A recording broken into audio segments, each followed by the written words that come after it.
What up, everybody? Just got back from watching Blue Beetle, and my expectations were in the middle. All I wanted was a simple superhero origin story movie with no stupid cameos shoved in. Just a good old classic superhero movie. And the movie absolutely delivers on that. Um, it's not a perfect movie, but it's pretty close to being one of my favorite comic book movies. I'm not sure if it is or not. I got to think about it a bit more. But overall, man, I got to say, I got no negatives really, other than I wish the villain had a bit more development because I was very interested in that actor. He was a good actor, and I'm not going to give too much away because this isn't a spoiler review, but we don't get too much of like a backstory for the villain until like the third act and like the movie's almost over. But other than that, man, like this movie is just full of positives for me. The family dynamic is really good. It's great. Everyone did such a good job. Like, the acting was awesome.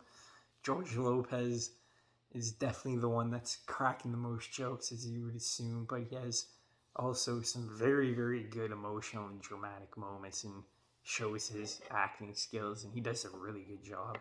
The main character from Cobra Kai, I can't pronounce his name, I don't want to butcher it. Um, our man Blue Beetle, whew, steals the fucking show.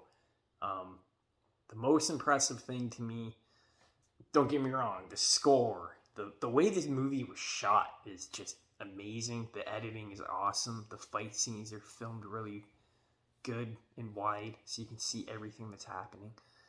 And we have a really cool concept of the scarab, but I'm getting sidetracked here. What I was gonna say is the one thing that just blew me away, other than the score and the cinematography, was the abilities that Blue Beetle has is fucking insane. He has so many different weapons, and I feel like we're just scratching the surface here. I feel like there's gonna be more, and it doesn't feel overwhelming. It just feels so natural and cool, like, to the character. Obviously, he probably has these in the comics. I never read them, but I'm assuming he does.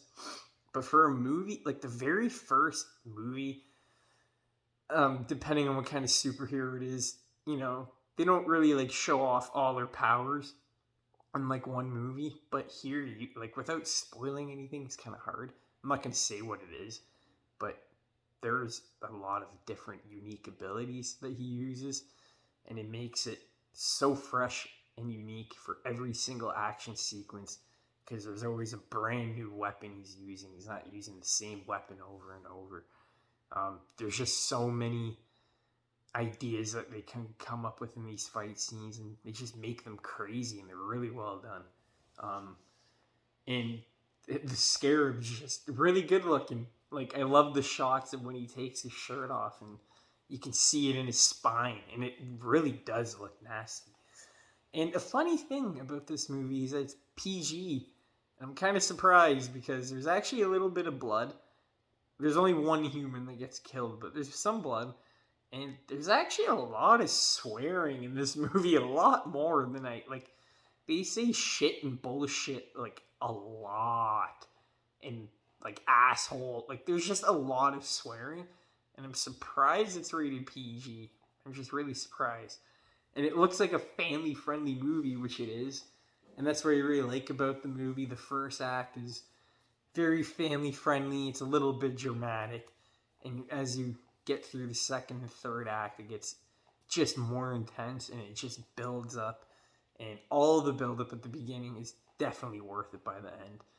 There's some characters that really grow on you that you end up losing. I wouldn't say full out. I didn't full out cry, but I teared up at least 3 times. I almost cried, but I held back just because how emotional the movie got and how good the acting and the dialogue was, how everyone bounced off each other. Usually, you have that family dynamic, and like the family will come in and help save the day.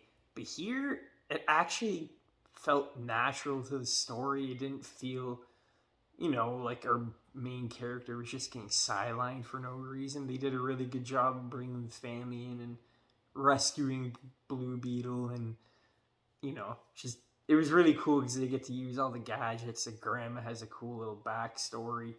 It's kind of a secret. They don't really say much about it. Maybe she was a superhero in the past. I don't know. She doesn't be too. She seems not to be too freaked out by him becoming Blue Beetle. She kind of found weird a bit. But yeah, overall, man, this movie is a great package. Top notch acting from everyone. Like, they were giving an A+ performance here. One thing that did bug me was when. Actually, you know what? I'll say this for a spoiler review. Never mind. I can't talk about that here. But overall, really, really good movie. Like I said, it is shot wonderfully, and the score is fantastic. There's 2 post-credit scenes I would recommend seeing for the first one. The second one is like literally nothing. Or maybe it means something and I didn't catch it, but you'll see what I mean when you see the movie. I can't wait for a sequel. I really hope this does well at the box office. Everyone says it's going to flop because, the Flash. But I don't know, man. The Flash still made over what the budget was, but it wasn't like a crazy amount. They kind of like just passed it. I really hope Blue Beetle does well. This movie deserves the hype. Like, if no one can just watch this movie and take it for what it is and be mad that there's no cameos, even though this is in James Gunn's new DC universe. Like, come on, man. Just watch the movie and have a good time. You'll really love that. You'll really love the action, especially against the main villain. The fighting is really well done. CGI is actually also way better than The Flash, which I didn't find terrible, but it could have been better. But this is, to me, it's like top tier CGI. Other than one scene, it's the fight scenes. Just, it looks like they're shot on location. It doesn't even look like they use CGI. A lot of this is in the city, so it looks really good, especially with the night lights and everything. The ambiance is just really nice. The whole vibe of the movie, the whole technology vibe of the movie, it's just awesome, man. It's just a good, fun time. Definitely rewatchable, and if this comes out in 4K, I'm definitely fucking buying that. Thank you guys for watching. I'll have another review for you guys tomorrow.